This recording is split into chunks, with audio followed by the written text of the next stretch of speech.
The Asylum Files, Psych Ward, Day 5. I thought things couldn't get any worse. Day 5 started like any other morning on that psych ward, if you can even call any morning in that place normal. Same routine, same four walls, same restless nights. I barely slept again. I think I got 3 hours, maybe less. My head was wired, my body felt heavy, and the air in there always felt stale, like the building itself was exhausted. So I did what I always did, wandered out of my room, half awake, unsure what to do with myself, and thought, sod it, I'll just go out for a cigarette. That tiny privilege was the only bit of routine that felt familiar, but as I walked toward the exit, everything changed. I heard screaming. Not normal screaming, not panic, not pain. This was something darker, something that echoed down the hallway in this weird, disturbing tone that made my stomach twist. It was coming from the rooms near the back of the ward. If you've been following the Asylum Files, you'll know who I'm talking about, the young girl, the one I mentioned on day 1 or day 2. She was only 18, vulnerable, broken, lost, and now she was screaming her lungs out. I ran down the corridor and saw her standing by the sink, her arm shoved under the boiling hot water tap, the one that's basically hot enough to make coffee instantly. Her skin was blistering, bubbling, proper boiling burns. It was horrific. And the scream, it wasn't just pain. There was this twisted, manic relief in it, like she needed to feel that level of destruction, just to drown out whatever was happening in her head. I'd never seen self-harm like it. Not even close. I snapped, comma. I turned to the nurses and shouted, "What the fuck are you doing? Why have you got a boiling hot tap in a place full of people who self-harm? What the fuck is wrong with you?" And they just stared at me. One of them shrugged and said I was getting too involved again, that it was nothing to do with me. Nothing to do with me? I was literally watching an 18-year-old burn the skin off her own arm. How was that nothing to do with anyone? That ward was an absolute fucking joke. I'd already caught night shift staff asleep before. Literally asleep. I even had photos. I'd made complaints.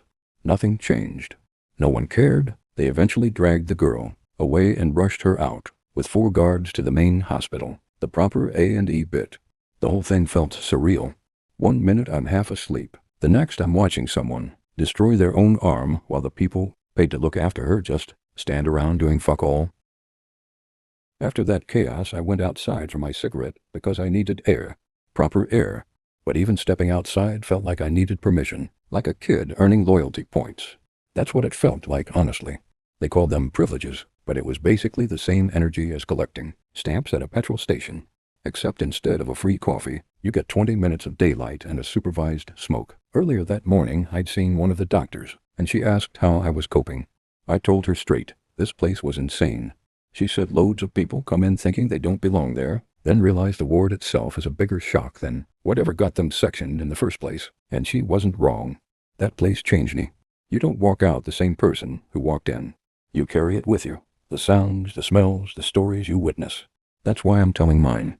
It gets it off my chest, puts it somewhere else, so it stops sitting heavy on me. After my smoke, something rare happened. They let me out by myself. No guard, no escort. Just me. And I know it sounds dramatic, but it actually felt like freedom. Like I'd been locked away for years instead of days. I walked to the shop on my own, and it felt unreal. You really do take simple things for granted. But the day wasn't done with me, yet. Across the road from my ward was another unit, a worse one. Proper severe cases. That ward had its own horror stories. One girl strangled herself in her bed with something she should never have been allowed to have. They were being taken to court over it. The whole place was rotten, honestly, and that's where the next part of day 5 started. The bit that still sits with me now. Just as it began to get dark, I noticed a girl standing in the middle of the T-junction outside. Just standing there, still, silent, like she didn't even belong in the world. A Chinese girl, maybe mid-20s. And something about her posture. It wasn't right. At first I thought, is she a nurse? Lost? Drunk? On something? But when I called out, "Excuse me, are you okay?" she slowly turned her head toward me with this hollow, empty stare. Like she didn't recognize me or anything around her. Like she was looking through me. And then I realized this wasn't someone just wandering. This was someone waiting. Waiting for something to hit her. Waiting to die. The light was fading. That kind of dead gray that makes everything feel colder. I'd only just been let out on my own. My first taste of freedom in days when I saw her, a girl, standing perfectly still in the middle of the T-junction. At first I thought she was drunk or lost, or maybe even a nurse heading the wrong way. But when I got closer, something felt wrong. She wasn't moving. She wasn't looking around. She was just waiting. "Excuse me," I called out. "Are you okay?" She turned her head slowly, and the look on her face chilled me straight through. Empty. Hollow. Like she wasn't even in her own body. Like her soul had already stepped out and left the rest behind. I stepped into the road, reached for her arm, and said, "Come on, you can't stand here," she whispered. "I don't know where to go." And then it clicked. She wasn't lost. She was escaping from the ward across the road, and she was waiting for a lorry to hit her. Before I could think, headlights came round the bend. A lorry, fast. I grabbed her, yanked her backwards, and the lorry missed us by inches, tires screeching, horn blasting, the driver swerving just in time. Cars slammed on their brakes behind it.